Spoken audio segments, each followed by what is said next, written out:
Voy a invitarles a abrir su Biblia, por favor, en el segundo libro de los Reyes, capítulo 2.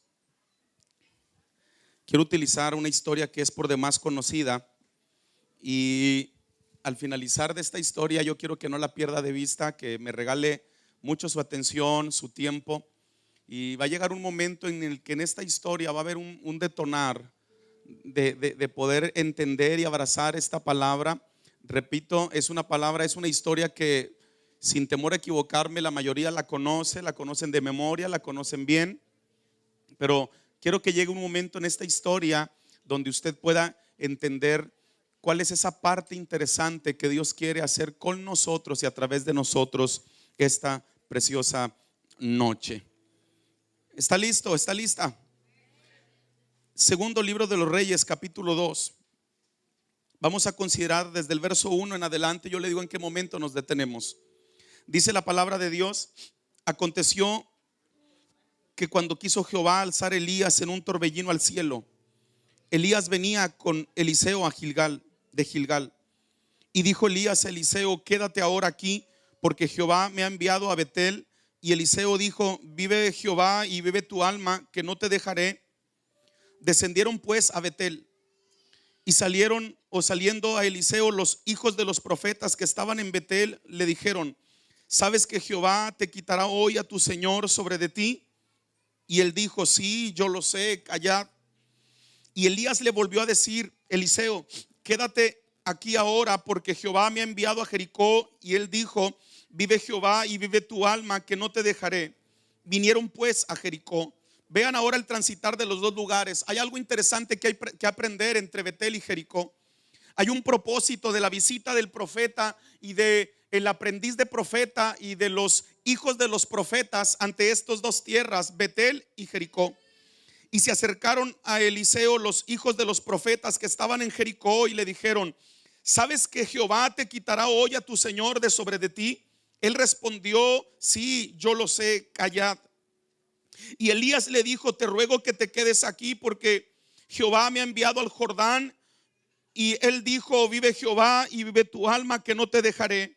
Fueron pues ambos, y vinieron 50 varones de los hijos de los profetas y se pararon delante a lo lejos, y ellos dos se pararon junto al Jordán.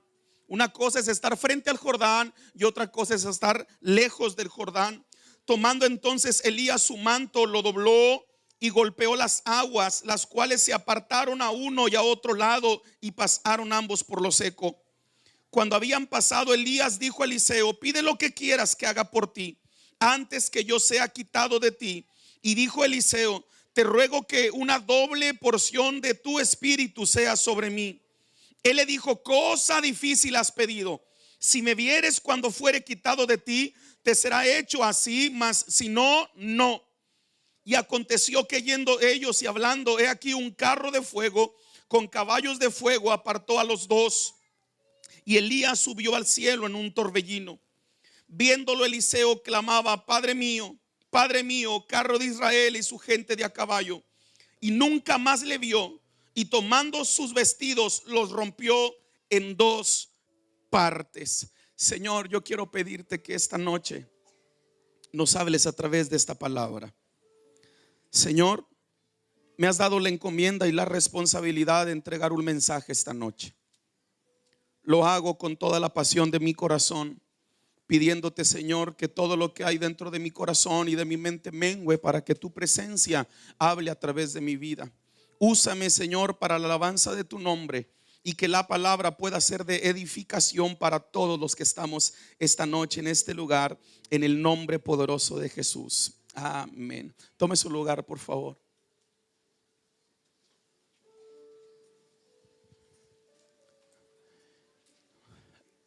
Diga conmigo esta noche, por favor: bocas de fuego, rodillas de acero.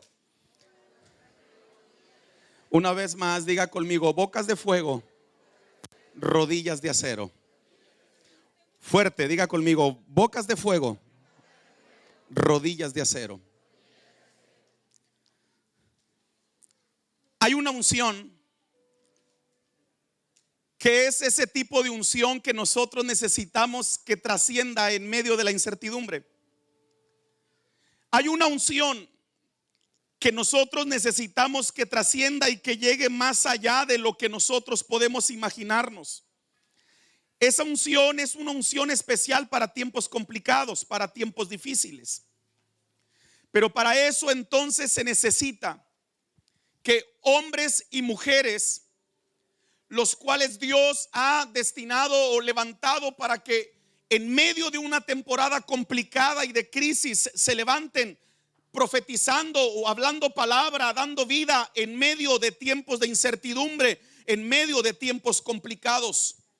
Porque el oficio de aquel quien predica la palabra o quien comparte un mensaje no tiene otro propósito más grande que convertirse en un dador de vida, en un hombre o mujer que comparte una palabra de vida en medio de momentos de crisis y en medio de momentos de incertidumbre. Eso me hace entonces a mí pensar que el Señor da autoridad, es decir, palabra, y da poder. Me refiero a la unción, aquellos a quienes Dios llama.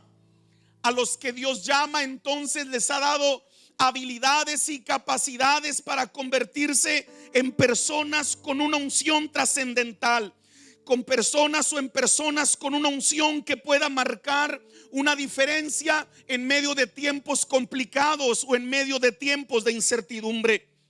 En ese contexto entonces, permítame transitar por un momento en este contexto, es decir, en el contexto de cómo es que inicia el trabajo de los profetas en el Antiguo Testamento y cómo fue que inició el trabajo o la continuidad de los hijos de los profetas.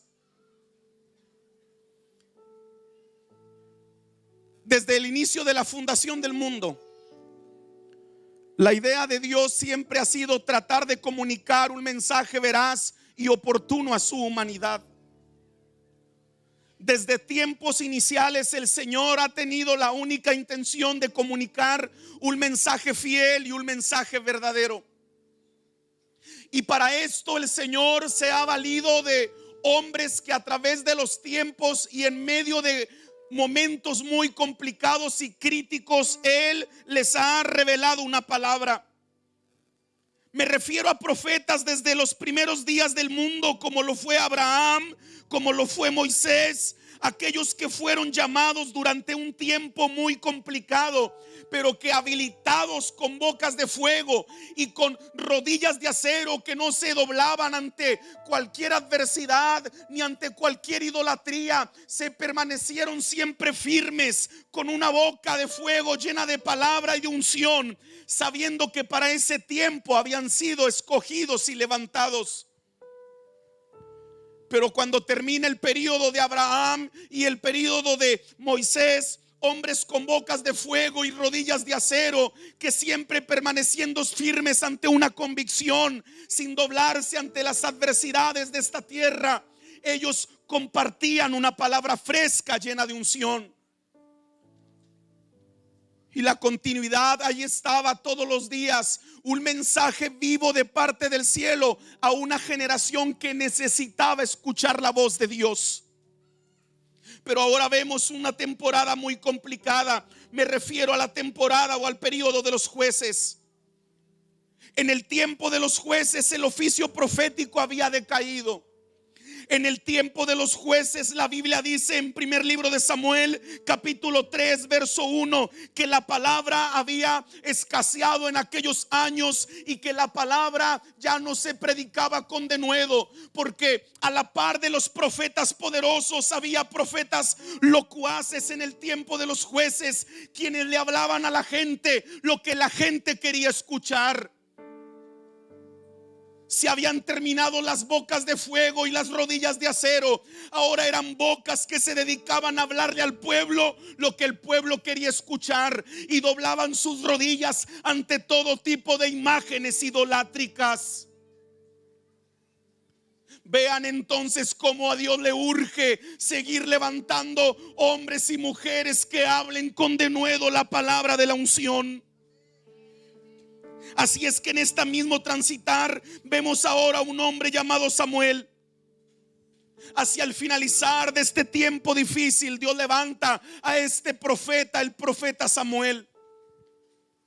Uno de los profetas más grandes de toda la historia y de todos los tiempos, en el sentido estricto de la palabra, fue el primer profeta responsable y encargado de hacer que la palabra no escaseara en esos tiempos. Y una de las más grandes ideas del cielo para la mente y el corazón del profeta Samuel era la institución de las escuelas proféticas.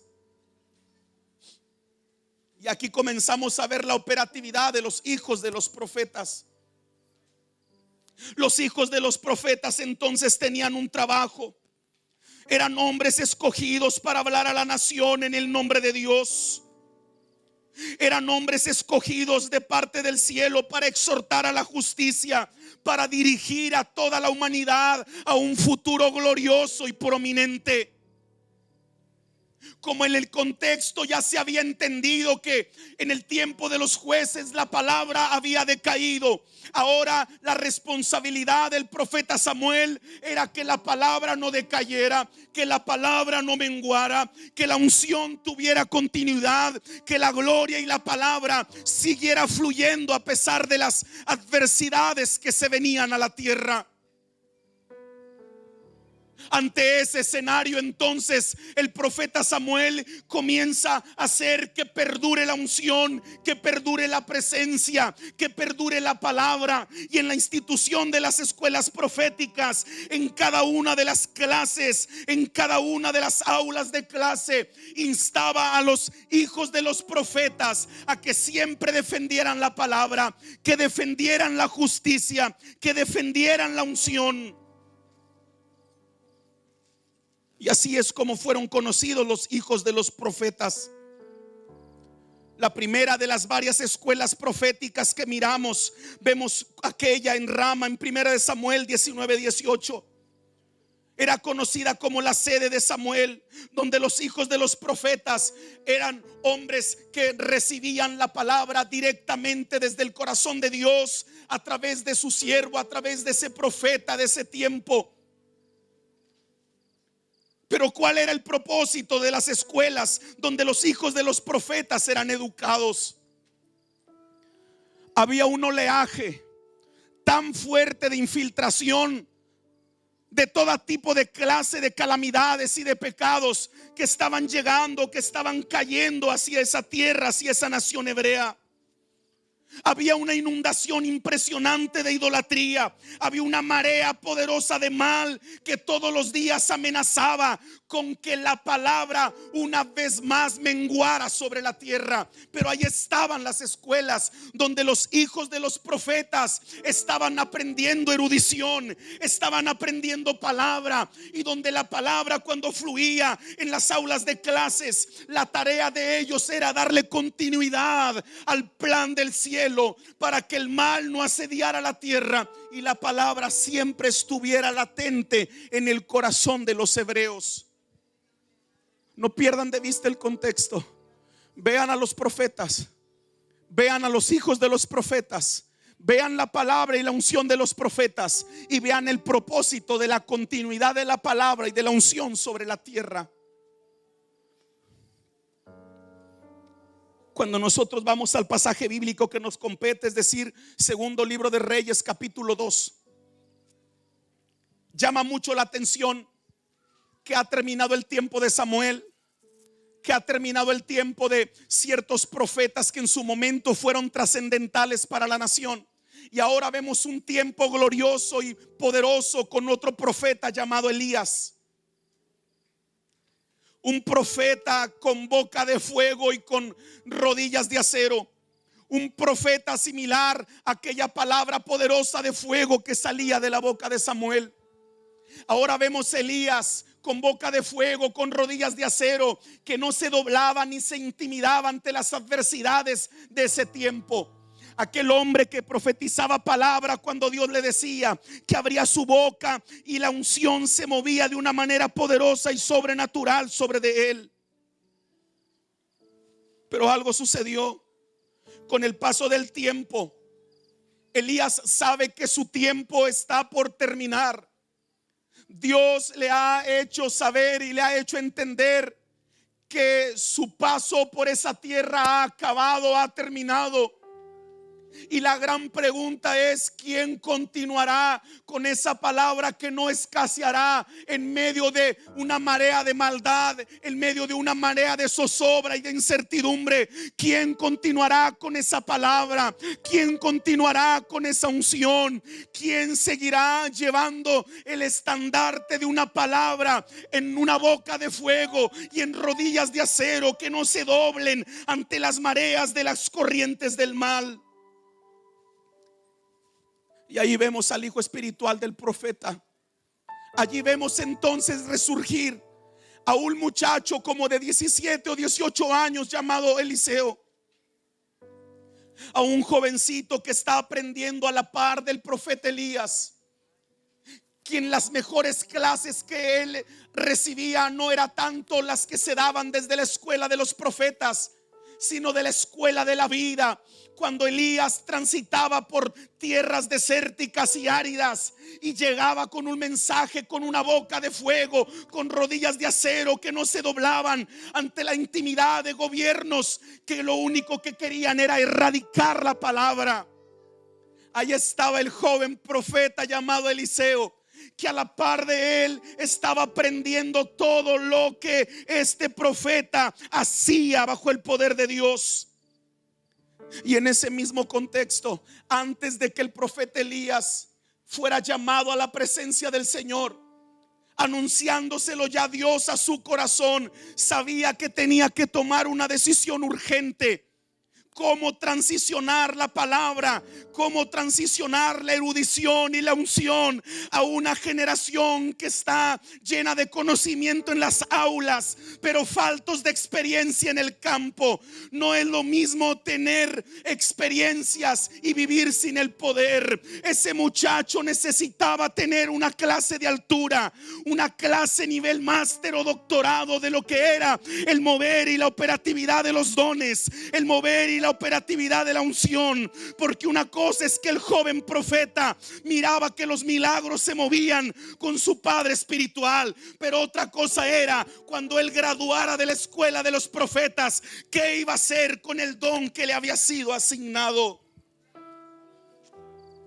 Y en ese contexto es entonces cuando salen de la tierra camino hacia Gilgal, y mientras van caminando al profeta, Dios le habla y le dice: visita dos lugares, visita Betel y visita Jericó. Pero ¿qué es lo que había en Betel y qué se había perdido? ¿Qué es lo que había en Jericó y qué se había perdido? ¿Y cuál era el propósito de la última visita, del último viaje misionero o evangelístico del profeta Elías a esas tierras?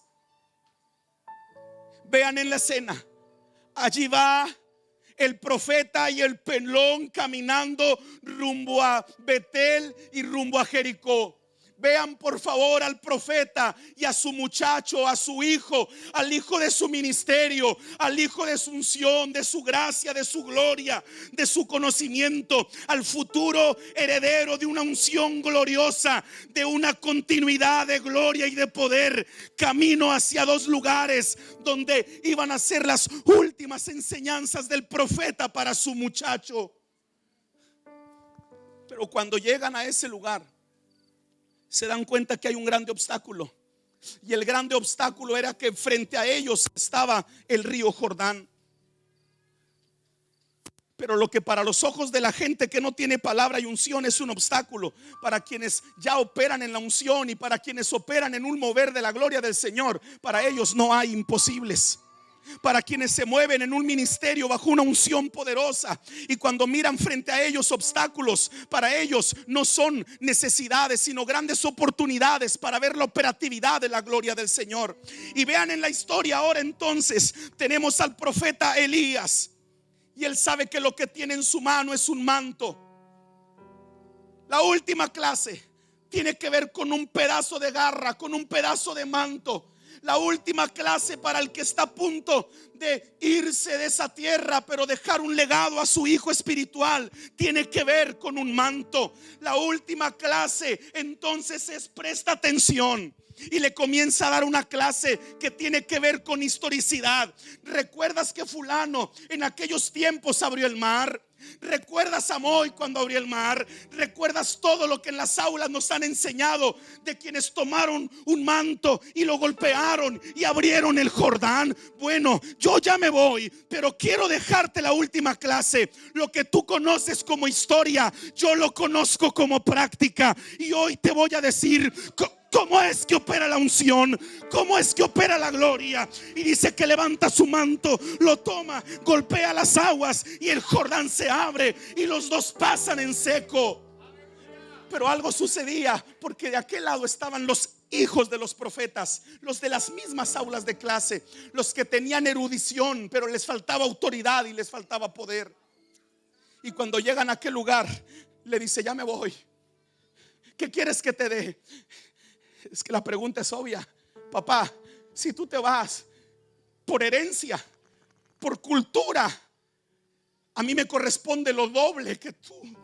Y yo quiero que lo que tú tienes caiga en doble porción sobre mi vida.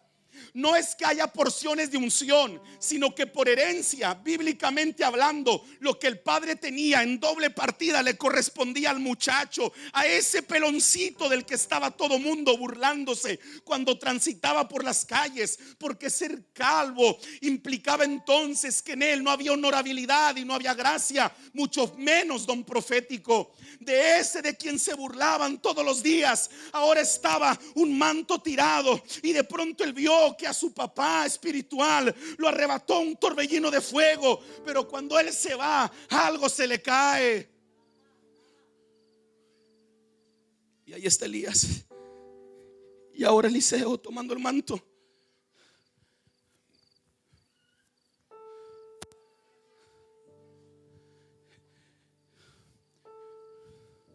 Tú me pediste que te lo diera, pero yo no te lo di. Yo te enseñé cómo usarlo. Y ahora, bueno, hay que regresar, porque en esa misma historia notemos que Betel había perdido toda herencia espiritual. A Betel se le habían infiltrado palabras de escepticismo, de burla, de mofa, de tal manera que los niños de aquel tiempo ya habían perdido las huellas o las raíces espirituales. Porque Betel significa casa de Dios, pero Jeroboam había levantado idolatría en todo Betel. Por eso la última visita del profeta a Betel tenía que ver con una grande enseñanza para su hijo. Yo me voy, pero te voy a dejar una chamba. No te voy a soltar el manto, te voy a decir cómo usarlo. Pero la primer tarea o asignación que te dejaré es restaurar la vida espiritual de Betel. Y ahí estaban todos los niños burlándose. La herencia espiritual se había perdido, pero es el mismo lugar donde Jacob había luchado con un ángel y había peleado por una gloria poderosa sobre la tierra. Es decir, esa tierra necesitaba de un ministerio de restitución, de un ministerio de unción que tomara la palabra y que pusiera orden en esa herencia espiritual que había caído sobre Betel. Pero la segunda asignación tenía que ver con Jericó. Recordemos que en Jericó había un problema muy fuerte de salubridad y más allá, porque las aguas se habían contaminado, las aguas estaban envenenadas y allí estaban bebiendo los hijos de los profetas. La segunda visita entonces de Eliseo tiene que ver con utilizar ese mismo manto para hacer algo poderoso en esas aguas y que la vida volviera a Jericó. Dos grandes enseñanzas del papá sobre el hijo. Estás listo para graduarte, estás listo para ver toda mi operatividad, pero tú necesitas restaurar la vida espiritual de ese pueblo y la vida espiritual de aquel otro. Y no hay otra forma más allá de un aula de clase que comenzar a moverte bajo la unción. Yo siento la presencia de Dios, disculpe. Yo siento la gloria de Dios. Yo siento que en unos minutos más algo poderoso va a suceder, una unción que se va a mover sobre este lugar. Yo creo en ti, Eliseo. Yo sé que tú lo vas a poder hacer. Y cuando este hombre se fue y Eliseo se quedó con la tarea, los hijos de los profetas se hicieron muchas preguntas de por qué a Eliseo. Y les quedaron dudas como: ¿será que a Elías ese torbellino lo lanzó al valle o lo lanzó a las montañas? Y ahí estaban divagando con esas preguntas.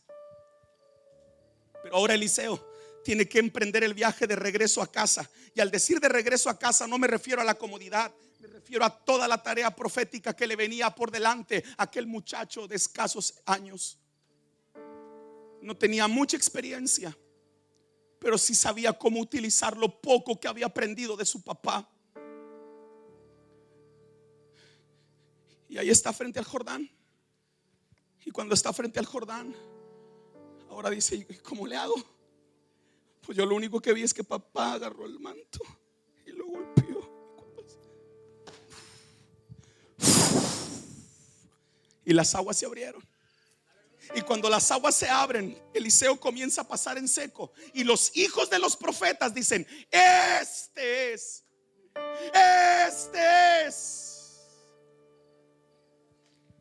¿Cuáles serían entonces las consideraciones rápidamente en esa pregunta y en esa duda de los hijos de los profetas? Es decir, el del manto nunca murió, pero sí dejó enseñanza sobre el manto. No esperemos a que el del manto muera. Mejor digámosle al del manto cómo utilizarlo. ¿Qué unción había en Eliseo que los hijos de los profetas ignoraban? Tres tipos de ignoración o de ignorantes que había en la mente y en el corazón de los profetas.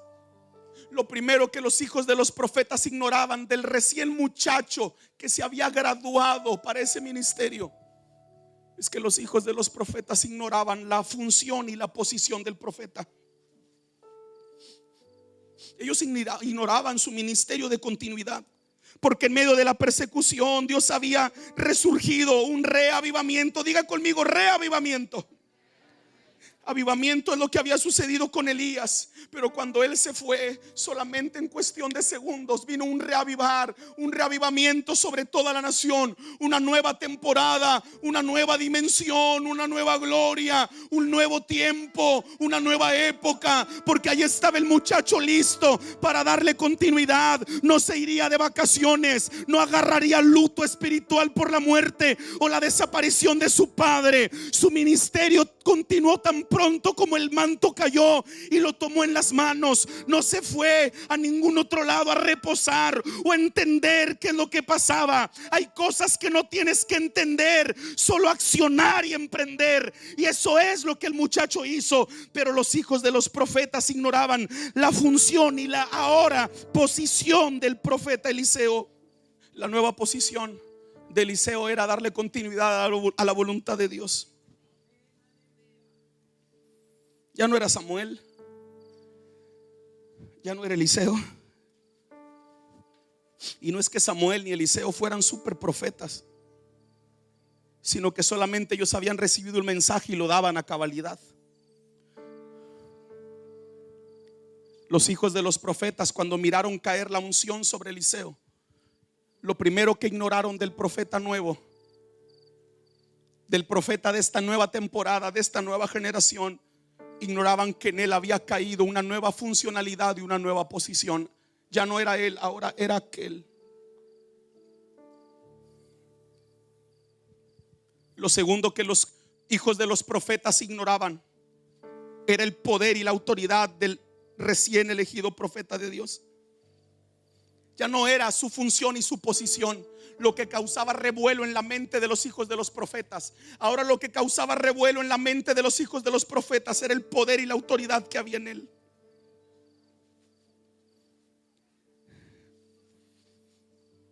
Y muchos ignoraban el poder que había en él. Y mientras los hijos de los profetas miraron que Eliseo abrió el mar, se fueron tras de él, y camino de regreso comenzó la restitución y la restauración en las ciudades que Dios le había mandado.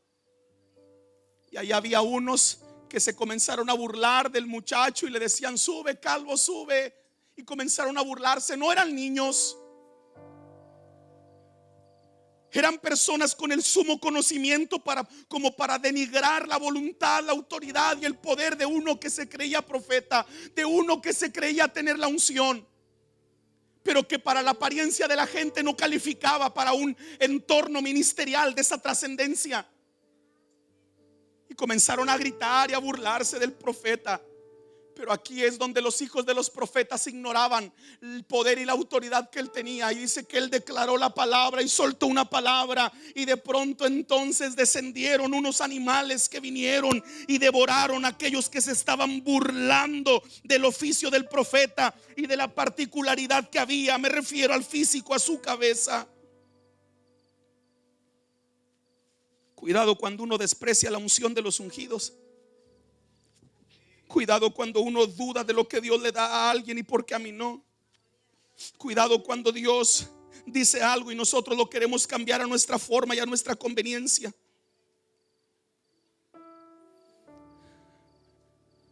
No pierdan de vista, ya estoy terminando. Los hijos de los profetas eran instruidos, eran guiados, eran aprendices, tenían algo fuerte. Ellos tenían erudición, tenían palabra, pero ignoraban lo que tenía que ver con la unción, con el poder y la autoridad. Y lo tercero y último que los hijos de los profetas ignoraban, no solamente tiene que ver con posición. Segundo, no tiene solo que ver con poder y autoridad, sino lo tercero que ellos ignoraban, los hijos de los profetas, respecto al profeta Eliseo, era su trascendencia y su ensanchamiento. Y cuando comienza todo lo que da el ministerio del profeta Eliseo, viene un tiempo de multiplicación y de ensanchamiento.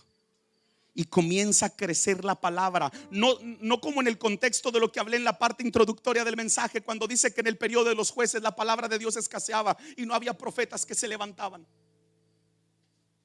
Ahora me refiero a una nueva temporada, la temporada de los Eliseos, a la temporada de los que se reproducen, a la temporada de los que no son envidiosos con lo que Dios les dio, sino que están listos para compartirlo e impartirlo a una nueva generación. Para aquellos que están listos para poder imponer manos y decirle a los demás: lo que yo tengo te doy, lo que el cielo me ha confiado te lo confío a ti. Quizás no tengo esto y no tengo aquello, pero la gracia y la unción que cayó sobre mí ahora caerá sobre tu vida. No tendré envidia de que Dios te lleve más alto a ti, de que Dios te use, de que Dios te dé poder, te dé unción y te dé gloria. Eso se llama ensanchamiento, eso se llama crecimiento, eso es compartir la gloria, la unción que Dios te ha dado, para decirle: es una nueva temporada, la temporada de extender las estacas, la temporada de cortar madera, la temporada de decirle al terreno: hay que darle más allá, porque van a venir nuevos hijos del ministerio, nuevos hijos de la iglesia,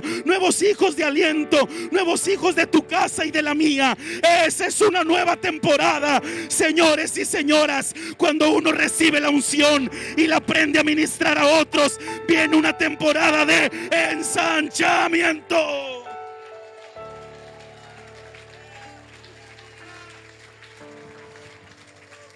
Pero los hijos de los profetas necesitaban entender qué significaba tener boca de fuego y rodillas de acero. La Biblia dice en el segundo libro de Reyes 6, capítulo 6, verso 1: los hijos de los profetas dijeron a Eliseo: he aquí, el lugar en que moramos contigo nos es estrecho. Y ahí comenzaron a entender que la unción que había sobre ese hombre era una unción de multiplicación. Y le dicen: ¿sabes qué? Necesitamos hacer casas, necesitamos hacer otras escuelas, necesitamos hacer otros.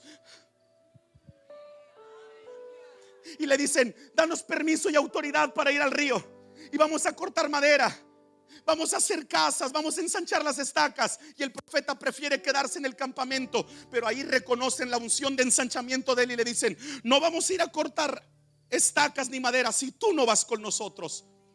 Y el profeta dijo: iré con ustedes, como diciendo: aquel me enseñó cómo utilizar, ahora me toca a mí enseñar cómo utilizar. Y ahí van para allá. Y cuando llegan ahí, dice que hay un hacha que los hijos de los profetas habían pedido prestada, y mientras ellos estaban cortando madera, dice que el hacha se le cayó en el agua. Ay, nanita, ¿cómo le hacemos? Mándele llamar a un pescador, que alguien traiga un imán y que haga flotar el fierro. Pero él se acordó y le dijo: mi papá me enseñó que las más grandes lecciones son fuera del aula de clase. Y ahora estos hijos de profetas tienen que entender que no les voy a dar el manto, pero sí les voy a decir cómo utilizarlo. Y todos viendo al profeta, él ha dado una palabra, y el hacha comienza a flotar. y la toma y le dice: ten, regrésala a quien la prestaste, porque en lo prestado cae el mal.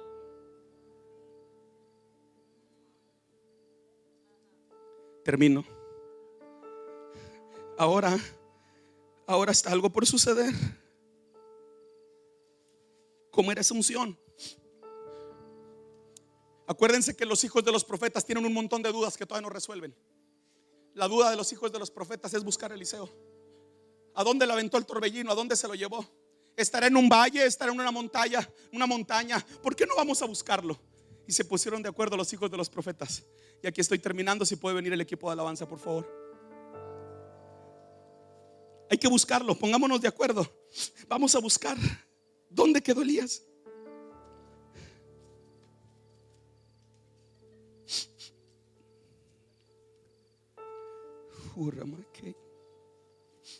Alguien prepárese para lo que va a escuchar y tómese donde se pueda tomar y comience a adorar a Dios en el Espíritu. Ya no está Elías, ya no está Samuel, ahora está Eliseo. Y Eliseo acaba de dar una cátedra de cómo utilizar la unción. Acaba de dar una cátedra y le acaba de decir que la unción se desata cuando sueltas una palabra. Y aquí hay muchos hombres y mujeres que yo respeto en palabra, en ciencia y en dones y en operatividad. Y no somos competencia, somos equipo y complemento. Y cuando ellos comiencen a soltar una palabra sobre esta casa en estos minutos más, algo se va a mover. Comience a adorar a Dios ahí donde está. Antes de que escuche la conclusión del sermón, levante sus manos por un minuto y adore a Dios. Adórelo, adórelo, adórelo, adórelo. Póngase de pie y adórelo. La conclusión es de un minutito. Tienes que escuchar esta parte de la conclusión. Ponte de pie y adora, adora, adora, adora, adora, adora, adora.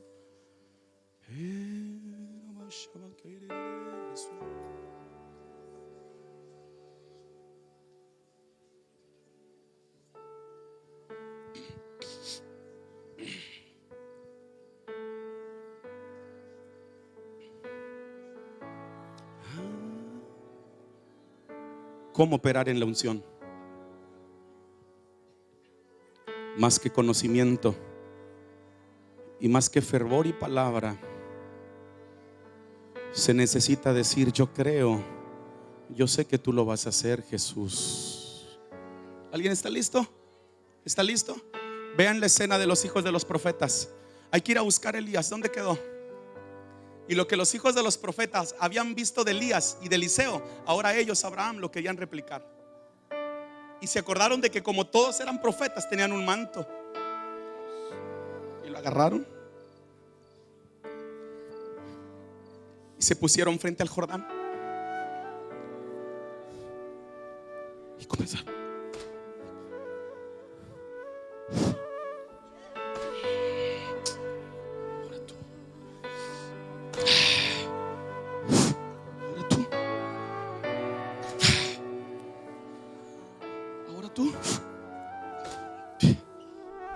Ahora todos.